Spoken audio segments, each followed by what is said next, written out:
भोजपुरी के trending star कहे जाने वाले खेसारी लाल यादव का एक गाना है जिस गाने का नाम है सुता के कोरवा में। और आप इस गाने को सुनेंगे ना तो एक बार में आपका मन नहीं भरेगा। और इस गाने को आए हुए सिर्फ 24 घंटे हुए। 24 घंटे में आप इसका व्यूज देख लीजिए। हमारा बिना पलंग कैसे एक भोजपुरी में वीडियो बनाते हैं जिनका नाम है राजन सिंह मुकुट। वो सिर्फ खेसारी लाल यादव को टारगेट करके वीडियो बनाते हैं। और एक वीडियो में क्या बोल रहे थे कि खेसारी लाल यादव का आजकल व्यूज आना बंद हो गया, बहुत ही कम व्यूज आ रहा है खेसारी लाल यादव का।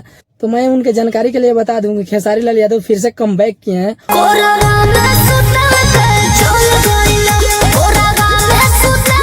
उस तरह से कम बैक किए हैं जैसे कि पहले किए थे, वही पुराना वाला अंदाज में, जो कि आते ही उनका गाना ट्रेंडिंग में चला जा रहा था।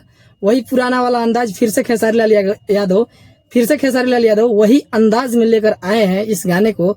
इस गाने में आप सुनेंगे ना तो एक भी गंदा शब्द का इस्तेमाल ना करते हुए खेसारी लाल यादव इस बार एकदम फ्रेश गाना लेकर आए हैं भोजपुरी में, जिसको सुनने के बाद लग रहा है जो खेसारी लाल यादव गाना लाए हैं। और साथ ही शिल्पी राज, मतलब जो भी शिल्पी राज लेकर आ रहे हैं भोजपुरी में, सब सुपर डुपर हिट ही जा रहा है। चाहे कल्लू के साथ हो, चाहे किसी के भी साथ अगर गाना कर रही है तो इनका गाना सब सुपर डुपर हिट ही जा रहा है। मतलब 2024 में एकदम शिल्पी राज और खेसारी लाल यादव छा गए हैं। अगर आप खेसारी लाल यादव को फैन है तो इस वीडियो को लाइक और चैनल को सब्सक्राइब जरूर कर दे। तब तक मिलते हैं दूसरे वीडियो में, तब तक के लिए जय।